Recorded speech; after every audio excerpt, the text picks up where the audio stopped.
Forget everything you've ever been taught about making money. Seriously, toss it out. We all know the basic rule, right? You get paid more, so you work more.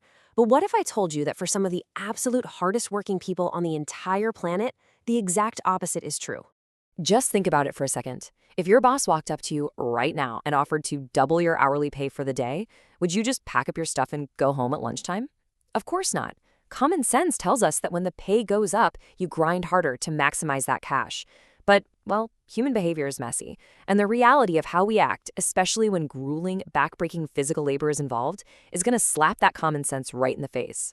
We call this the income-work paradox. See, economics assumes we're all these perfectly rational money-calculating machines, but the actual data, it shows something completely shocking. The poorest workers out there actually work fewer hours on the exact days they earn the highest wages.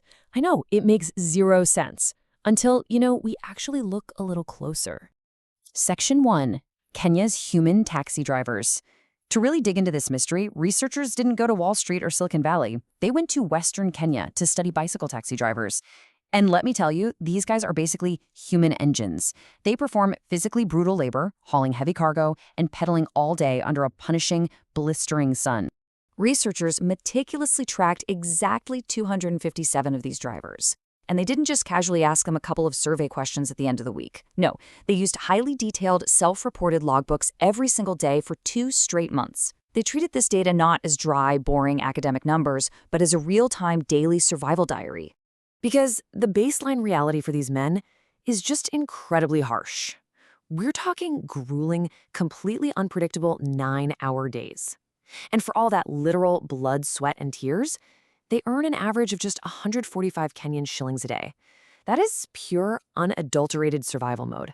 So, how do you expose the truth behind their working habits? The setup for this experiment was just beautiful. Step 1, you track those brutal daily hours. Step 2, you drop random, totally unexpected cash lotteries on them. And step 3, you just sit back and watch exactly what happens. Section 2, the earn and quit rule. What those daily diaries revealed was honestly fascinating. Their work hours aren't set by a normal 9-to-5 clock. No, they're completely dictated by sudden, unavoidable cash needs. Maybe a child gets sick, or school fees are suddenly due, or a bike tire pops. Their entire schedule is set by crisis. When disaster strikes, they suddenly find themselves needing an average of 203 shillings just to survive that specific day. Now, really think about that number for a second. That is significantly more than the 145 shillings they normally scrape together in an entire exhausting day of normal labor. And here is where it gets crazy. If you track the exact probability of a driver just quitting for the day, there is a literal cliff. The exact second, and I mean the very instant, their daily earnings hit that specific cash need for the crisis, the probability of them just packing up and going home absolutely skyrockets. The data proves it beyond a shadow of a doubt. They don't save for tomorrow. Once they survive today's specific crisis, they immediately quit the agonizing physical labor. You hit the target, you stop the pain, you go home. It's a mental rule that actually makes perfect, tragic sense for an exhausted body. Section 3, the shocking lottery twist. Okay, so let's see how this builds, because the researchers decided to throw a massive plot twist into the mix to really test this theory. They wanted to know, are these guys just working until they have enough cash in their pocket, period? So they set up a wild experiment. Completely randomly, some of these drivers were handed a lottery win of up to 300 shillings. Now follow the logic here. If they only work to hit a specific cash target, handing them a huge random lottery win, which is actually double a normal day's pay, well, that should make them quit instantly, right? They hit the target, so boom, they should go home. Wrong. Absolutely wrong. The experiment proved they keep right on working. It completely shattered everything the researchers thought they knew about their daily routine. Handing them free, unearned money didn't change their grueling labor hours one single bit. Section 4, a brutal psychological trick. This forces a massive, glaring question. Why on earth would totally exhausted men keep working their bodies to the bone after winning a bunch of free money? It completely contradicts that whole earn and quit behavior we just talked about.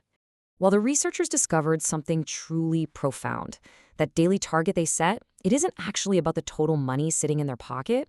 It is a brutal, calculated psychological trick. It's an internal mental survival rule.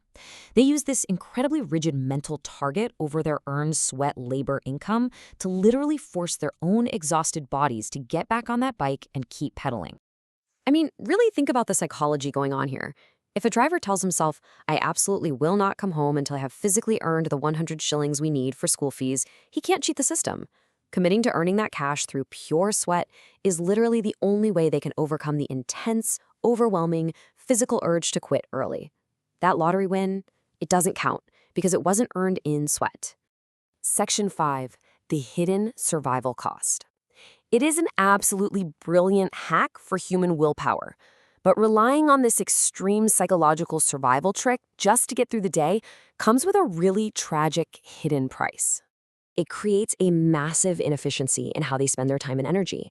By working crazy long hours on bad days when their needs are high and then quitting super early on good days when the need is low, they are constantly fighting against the market. The researchers actually calculated that they end up sacrificing roughly 5 to 8% of their potential overall income because of this. Now, to you and me, losing 5% might just mean skipping a couple of fancy coffees. But for families living on the absolute razor's edge of survival in rural Kenya, that missing 5% is monumental. It is very often the exact difference between buying a life-saving malaria net or having literally nothing at all. And worse still, the data from the study proves that this massive, unpredictable variance in their daily hours permanently destroys their physical health over time. Forcing your body through a 14-hour day of intense, backbreaking labor just because a random crisis hit, it takes a permanent toll on the human body. It is so much worse than just working a steady, fixed schedule. So these Kenyan taxi drivers are using a hardcore mental trick that keeps them motivated in the moment, but ultimately costs them their long-term health and their income. And I want to leave you with this final, kind of uncomfortable thought for this explainer. Their mental rule literally destroys their bodies over time. But what illogical, irrational tricks are you playing on yourself right now just to survive your own workday?